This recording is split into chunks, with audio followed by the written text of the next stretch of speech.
Olá, sextou! Estamos na sexta-feira, já acabando a semana, essa semana aqui no Espírito Santo, na Grande Vitória, chuvosa, não é? E como está aí na sua região, no seu país, o clima?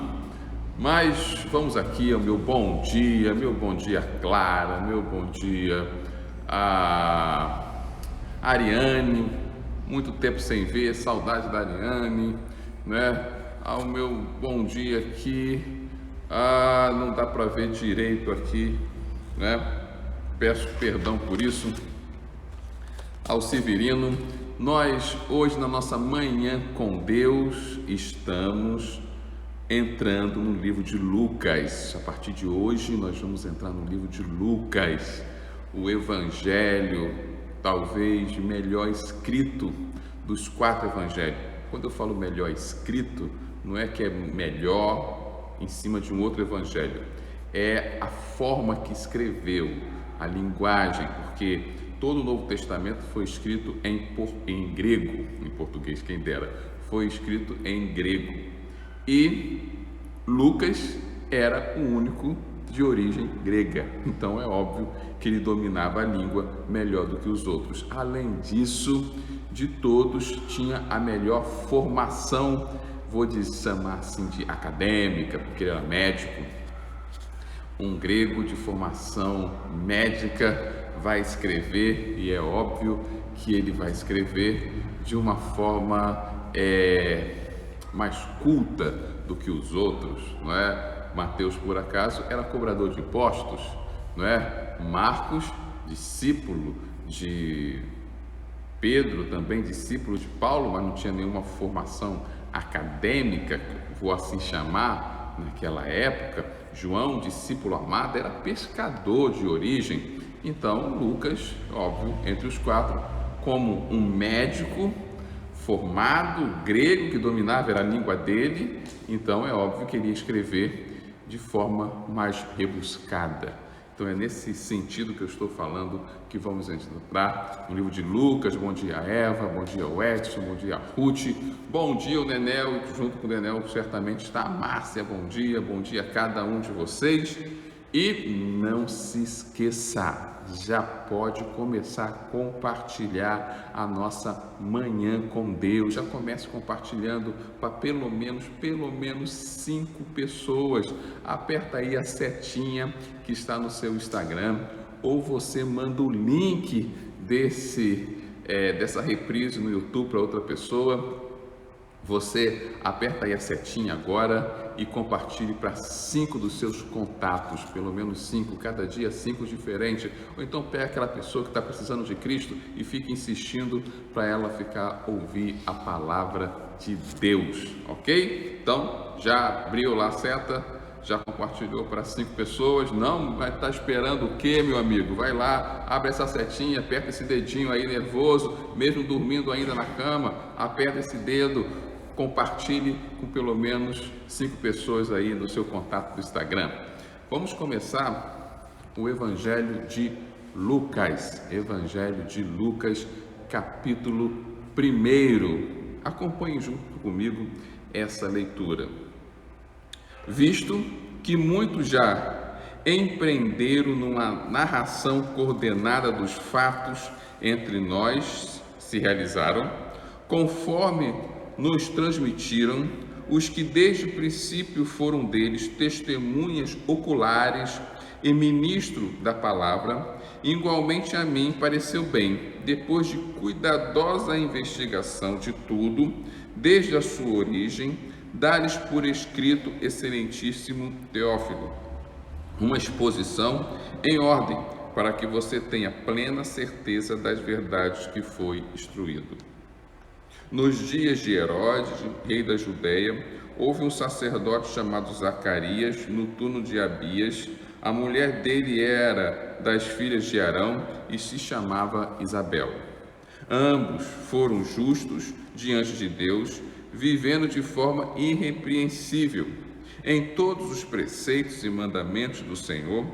Eles não tinham filhos, porque Isabel era estéril e os dois já tinham idade avançada.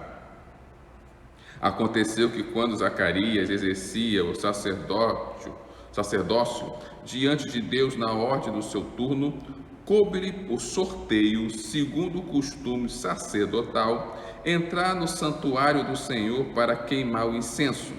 Durante esse tempo, toda a multidão do povo permanecia na parte de fora, orando. Eis que apareceu a Zacarias um anjo do Senhor em pé, à direita do altar do incenso. Ao vê-lo, Zacarias ficou assustado e o temor se apoderou dele. O anjo, porém, lhe disse: não tenha medo, Zacarias, porque a sua oração foi ouvida. Isabel, sua esposa, dará à luz a um filho, a quem você dará o nome de João. Você ficará alegre e feliz, e muitos ficarão contentes com o nascimento dele. Pois ele será grande diante do Senhor, não beberá vinho, nem bebida forte, será cheio do Espírito Santo, já desde o ventre materno. Ele converterá muitos dos filhos de Israel ao Senhor, seu Deus. Irá diante do Senhor no espírito e no poder de Elias, para convencer o coração dos pais aos filhos, converter os desobedientes à prudência, dos justos habilitar para o Senhor um novo preparado. Então Zacarias perguntou ao anjo: como terei certeza disto? Pois eu sou velho e minha mulher também já tem idade avançada. O anjo respondeu: eu sou Gabriel, que estou a serviço de Deus e fui enviado para falar com você e lhe trazer esta boa notícia. Todavia, você ficará mudo e não poderá falar até o dia que essas coisas vierem a acontecer, porque você não acreditou nas minhas palavras, as quais no devido tempo se cumprirão. O povo estava esperando Zacarias e admirava-se com a demora dele no santuário. Quando Zacarias saiu, não lhe podia falar. Então entenderam que ele havia tido uma visão no santuário. Expressava-se por sinais e permanecia mudo. Aconteceu que, terminando os dias do seu ministério, Zacarias voltou para casa. Passados esses dias, Isabel, a mulher de Zacarias, ficou grávida e ela não saiu de casa durante 5 meses, dizendo: foi isso que o Senhor me fez ao contemplar-me, para acabar com a minha vergonha diante das pessoas. No 6º mês, o anjo Gabriel foi enviado por Deus a uma cidade da Galiléia chamada Nazaré, a uma virgem que estava comprometida a casar com um homem da casa de Davi, cujo nome era José. A virgem se chamava Maria. Aproximando-se dela, o anjo disse: salve, graciada, o Senhor está com você. Ela, porém, ao ouvir essas palavras, perturbou-se muito e pôs-se a pensar no que poderia significar essa saudação. Mas o anjo disse: não tenha medo, Maria, porque você foi abençoada por Deus. Você ficará grávida e dará à luz a um filho, a quem chamarás pelo nome de Jesus. Esse será grande e será chamado Filho do Altíssimo. Deus, o Senhor, lhe dará trono de Davi, seu pai. Ele reinará para sempre sobre a casa de Jacó, e o seu reinado não terá fim. Então Maria disse ao Senhor: como será isso, se eu nunca tive relações com homem algum? O anjo respondeu: o Espírito Santo virá sobre você, e o poder do Altíssimo a envolverá com a sua sombra. Por isso também o ente santo que há de nascer será chamado Filho de Deus. Isabel, sua parenta, igualmente está grávida, apesar de sua idade avançada, tendo esse já o 6º mês da gestação, para aquele que diziam ser estéril, porque para Deus não há nada impossível. Então Maria disse: aqui está a serva do Senhor, que aconteça comigo o que você falou. Então o anjo foi embora. Naqueles dias, Maria se aprontou e foi depressa à região montanhosa, a uma cidade de Judá. Entrou na casa de Zacarias, saudou Isabel. Quando Isabel ouviu a saudação de Maria, a criança lhe estremeceu no ventre. Então Isabel ficou cheia do Espírito Santo e exclamou em alta voz: Bendita é você entre as mulheres, bendito é o fruto do seu ventre. E que grande honra é para mim receber a visita da mãe do meu Senhor. Pois logo que me chegou a ouvidos a voz da saudação que você fez, a criança estremeceu de alegria dentro de mim. Bem-aventurada a que creu, porque serão cumpridas as palavras que lhe foram ditas da parte do Senhor. A minha alma, então Maria disse, a minha alma engrandece ao Senhor, e meu espírito se alegrou com Deus, meu Salvador, porque Ele atentou para a humildade da sua serva, pois desde agora todas as gerações me considerarão bem-aventurada. Porque o poderoso me fez grandes coisas, santo é o seu nome, a sua misericórdia vai de geração em geração. Sobre os que temem, agiu com seu braço valorosamente, dispersou os que no coração alimentavam pensamentos soberbos, derrubou dos seus tronos poderosos, exaltou os humildes, encheu de bens os famintos, despediu vazios ricos, amparou Israel, seu servo, a fim de lembrar-se da sua misericórdia a favor de Abraão, de sua descendência para sempre, como havia prometido aos nossos pais. Maria permaneceu cerca de 3 meses com Isabel e voltou para casa. Quando chegou o tempo de Isabel de dar luz, ela teve um filho. Os vizinhos e parentes ouviram que o Senhor tinha usado de grande misericórdia para com Isabel e se alegraram com ela. Aconteceu que no 8º dia foram circuncidar o menino, que queriam dar o nome de seu pai, Zacarias.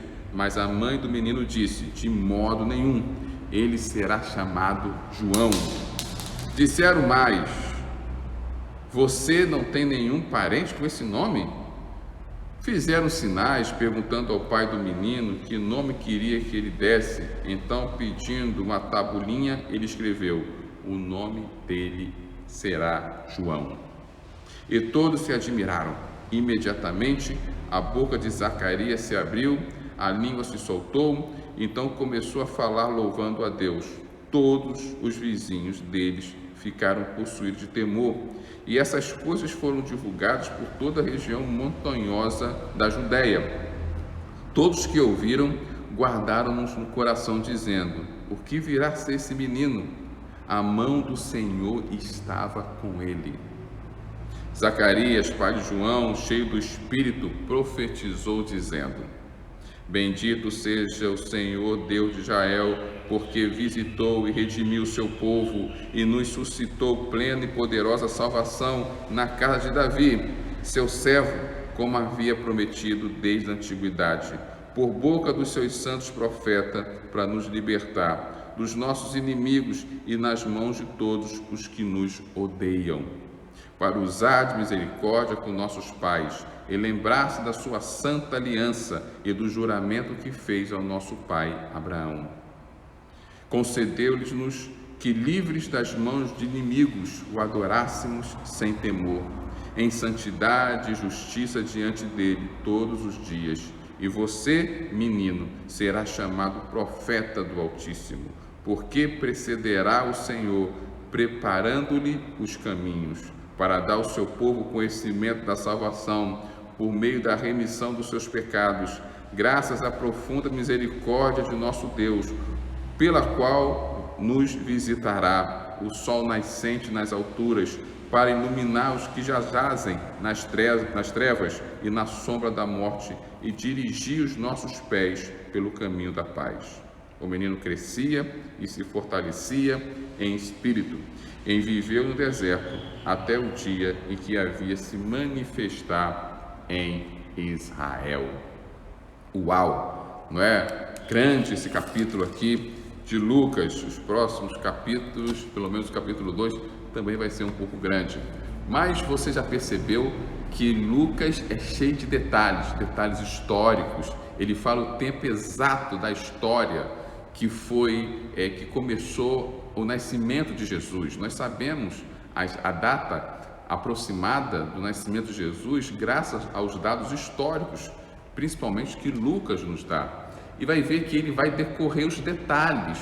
Lucas é detalhista, por quê? Porque diferente dos outros, diferente de Mateus, de Marcos e João, ele não estava presente, ele não viu alguns acontecimentos. Mateus, você lembra, era discípulo de Jesus. João também discípulo de Jesus, então ele escreveu muito do que viu. Marcos, você percebe que ele era um discípulo de Cristo, mesmo jovem, à distância, não era um dos 12, mas estava lá. Parece que ele viu Jesus, parece que ele foi aquele garoto que quando Jesus foi preso, andou com um lençol e tiraram o lençol dele e correu nu. Parece ser aquela pessoa, pela forma que aquele personagem entra no livro, sem ninguém saber como ou de que forma ele entrou ou saiu. Lucas não. Como Lucas não estava presente, ele pesquisa. Lucas é médico, metódico, ele vai pesquisando e ele mostra que ele pesquisou com fontes, com pessoas. Como é que ele soube desse cântico de Maria? Como é que ele soube o encontro de Maria com Isabel? Obviamente, ele perguntou a Maria. Ele perguntou, ele pesquisou, ele escreveu o que ela falava, escreveu o cântico dela, foi saber qual era o cântico de Zacarias, que ele escreveu também, ele criou esses detalhes. Mas o que eu quero deixar para você de forma rápida, porque o capítulo é muito longo, é que os propósitos de Deus para a sua vida, se você permitir, irão se cumprir. Pode demorar, mas vão se cumprir. Por que eu posso falar pode demorar? Deus tinha um propósito na vida de Isabel. Deus tinha um propósito na vida de Isabel. Só que ela achava que esse propósito não ia se cumprir porque ela já estava ficando muito velha, junto com seu marido, que também já estava igualmente velha. Mas Deus tinha um propósito na vida de Zacarias, Deus tinha um propósito na vida de Isabel, porque Deus tinha um plano de ter João Batista. Deus também tinha um propósito para a menina Maria. Mesmo nova, Deus também tinha um propósito para ela, um propósito extraordinário, que ela entendeu quão extraordinário era no seu cântico, dizendo que ela seria lembrada, bem-aventurada por todas as gerações, e assim é. Ela seria a mãe de Jesus. Seja você que é novo, como Maria era naquela época, seja você de idade avançada, como Zacarias e Isabel eram naquela época, Deus tem um propósito para todos nós. Deus tem um plano. Deus não está preocupado com a sua idade. Deus não está preocupado se você é velho, entre aspas, né? Velho na sua concepção, você tem uma idade avançada, como Zacarias e Isabel. Deus não está preocupado se você é novo demais ou nova demais, como Maria era. Isso não tira em nada o poder de Deus e os propósitos de Deus na sua vida. Muitas vezes nós achamos que somos novos demais, então Deus não pode agir nas nossas vidas porque somos novos demais. Outras vezes achamos que Deus não pode agir nas nossas vidas porque somos velhos demais, já passamos do tempo. Isso não existe. Deus usou pessoas extraordinárias com idade avançada. Eu lembro que Deus chama Moisés para tirar o povo do Egito com 80 anos. Mas Deus também chamou pessoas novas demais com as suas idades. Lembra de Davi, que Deus dá um espírito de coragem, de ousadia para enfrentar Golias, e ele era novo demais. Ou Daniel, que também era novo demais quando foi para a Babilônia. E assim também Maria, nova demais, mas recebeu uma bênção extraordinária de ser a mãe de Jesus. Não deixe a sua idade, não deixe a sua experiência de vida, na verdade não deixe nada, tirar de você o foco e a certeza que Deus é capaz de te usar. Por isso, hoje nós vamos falar de uma oração muito especial, que é a oração sacramental. E sacramental, vem de sagrado. Talvez você nunca ouviu falar dessas orações, mas Jesus fez uma oração sacerdotal ou uma oração sacramental nos evangelhos. E eu vou dar a definição do livro que nós usamos, e você pode comprar esse livro no decorrer das nossas lives. Um dia eu vou sortear esse livro aí entre vocês, mas espera um pouquinho, isso vai demorar, vai demorar um pouquinho para eu fazer essa campanha junto com vocês. Mas o livro é Oração e Refúgio da Alma. Na página 151, o autor Richard Foster dá uma definição de oração sacramental que diz o seguinte: é a oração da encarnação.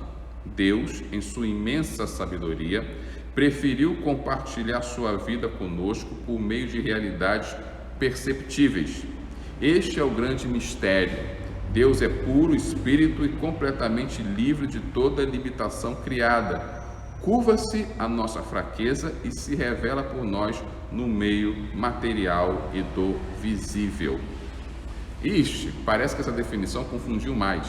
O que é uma oração sacramental? É a oração que eu oro, mas não fui eu que escrevi a oração. Vou tentar usar assim esse termo. Como assim? A Bíblia está cheia de orações, Salmos está cheio de orações, por exemplo. Jesus nos ensinou a oração do Pai Nosso, é uma oração sacramental. Oração sacramental são orações sagradas, orações que se eternizaram através da palavra de Deus.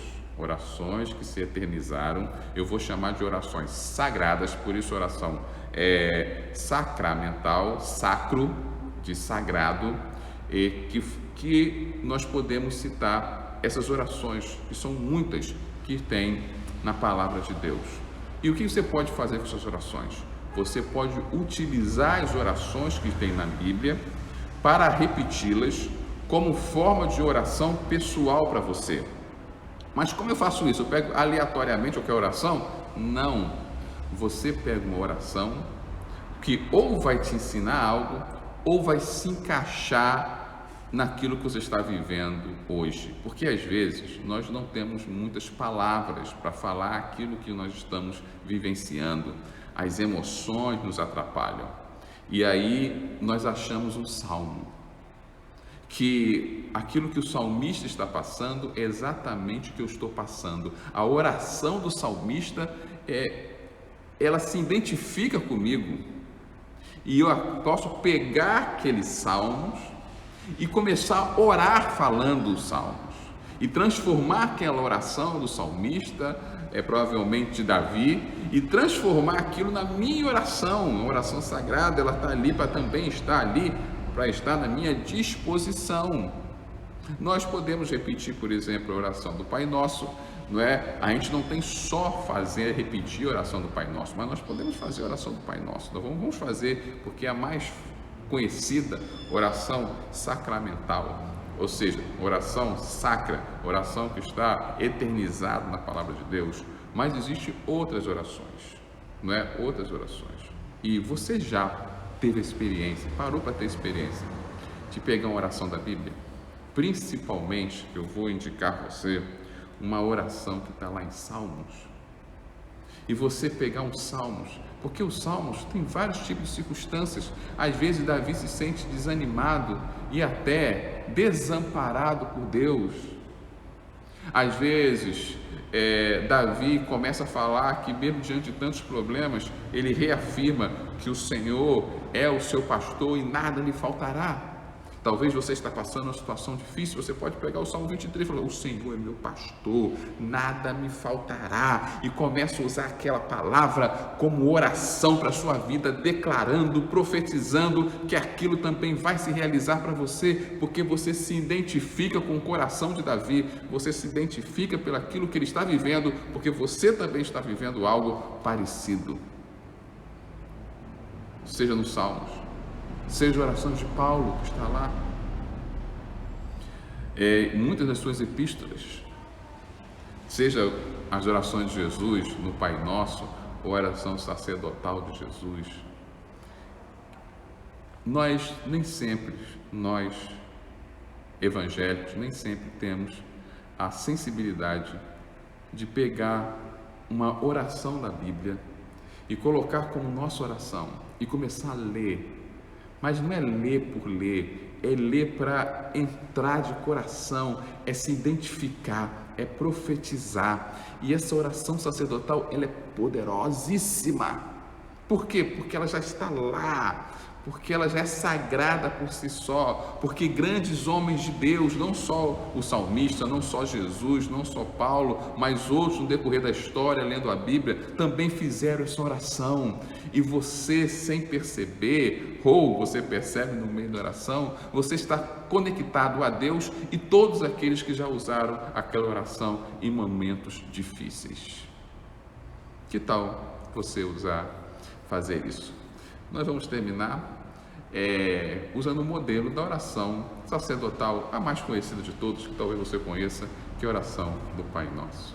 Pai nosso que estás no céu, santificado seja o vosso nome, venha a nós o vosso reino, seja feita a vossa vontade, assim na terra como no céu. O pão nosso de cada dia nos dai hoje, perdoai as nossas ofensas, assim como nós perdoamos a quem nos tem ofendido. Não deixeis cair em tentação, mas livra-nos do mal. Amém. Você pode falar isso como uma palavra qualquer, mas você pode usar isso como uma oração verdadeira, principalmente se você tem dificuldade de perdoar alguém e você enfatiza a parte: perdoai os meus pecados, assim como eu tenho perdoado aquele que tem me ofendido. Talvez você tenha passando um problema terrível financeiro, mas você vai dizer para Deus: olha, o pão nosso cada dia nos dai hoje. Eu sei que eu estou sem dinheiro, endividado, mas o pão não vai me faltar. Você se identifica com a oração que está na Bíblia e toma ela para si de forma profética. Perceba, faça essa experiência. É poderoso tal coisa, porque não é só sua palavra, é uma oração que foi inspirada pelo Espírito Santo, porque tudo que está na Bíblia foi inspirado pelo Espírito Santo. Amém? Quero orar pelos seus pedidos de oração aqui. O Edson pede pela nossa nação, a Ruth pede pelo seu estômago, está com dor no estômago, vamos orar para ela ser curada. Vamos orar pelo meu amigo Severino, que está enfermo, pela nossa nação, pela família dele, pela esposa dele também. Amém? Vamos orar junto? Senhor, nosso Deus, queremos orar pela Ruth, que está no dor no estômago. Quero orar para minha esposa Karina, que vai fazer uma pequena cirurgia hoje. Quero orar para que o Senhor possa estar cuidando dela, de todos os procedimentos. Quero orar, Pai, pelo meu estado nesses dias de pandemia, pelo meu país nesse dia de pandemia, para que o Senhor dê sabedoria, Pai amado, aos governantes, saber lidar com essa situação gravíssima que estamos passando. Dê a eles um mínimo de bom senso, Pai amado, que às vezes não percebemos, mas dê a eles esse mínimo de bom senso. Não queremos perder a esperança. Que o Senhor possa também estar, Pai amado, abençoando aqui o Severino, que está enfermo com a Covid, mas que ele possa estar se recuperando, abençoando a Lena, abençoando, Pai amado, todas as pessoas. Colocamos aqui, Senhor Jesus, cada um de nós, colocamos aqui o sogro do Juan, que também está, Pai amado, enfermo, voltou para o hospital, dê um toque de cura na vida dele, em nome de Jesus. Colocamos uma cura, Pai amado, na vida da Thaís, que o Senhor possa curá-la, em nome de Jesus, Pai amado. Colocamos aqui a saúde física e espiritual, Pai, da Raquel, dos seus filhos, do seu marido. Senhor, abençoe, Pai amado, aqueles que estão desempregados, abre a porta de emprego. Coloca aqui o Josafá, Pai, coloco aqui o André, coloco, Pai amado, aqui a Ana, abre uma porta de emprego cada um. Abençoe os empreendimentos, abençoe as finanças da tua igreja, abençoe o culto que nós teremos esse domingo. Senhor, nos proteja também da chuva, derrame a tua graça, aqueles que perderam tantas coisas nesses dias, que o Senhor possa dando consolo e ajuda a recuperar financeiramente desse prejuízo. Derrame a tua graça sobre nossas vidas, no nome santo e poderoso de Jesus Cristo. Amém. Amém, irmãos. Deus te abençoe de forma especial na nossa manhã com Deus. Te espero nesse domingo às 19 horas no nosso culto, ou presencialmente. Não se esqueça, na bio tem o formulário do culto para você estar conosco, porque temos todo o procedimento nesses dias de pandemia. e também ou assistir online pelo Facebook, pelo YouTube. Também o link está também aí na nossa bio. Deus deu um fim de semana abençoado para você. E não se esqueça, nós estamos à sua disposição. Precisando, liga para nós, manda um contato, manda um WhatsApp ou um Telegram e também pegue a apostila no Telegram. Também quero incentivá-lo a fazer sua oração diária do Velho Testamento. Eu quero lembrar a você que nós estamos, hoje vamos ler o capítulo 4 de Deuteronômio até o 6 e no sábado do 7 até o 9.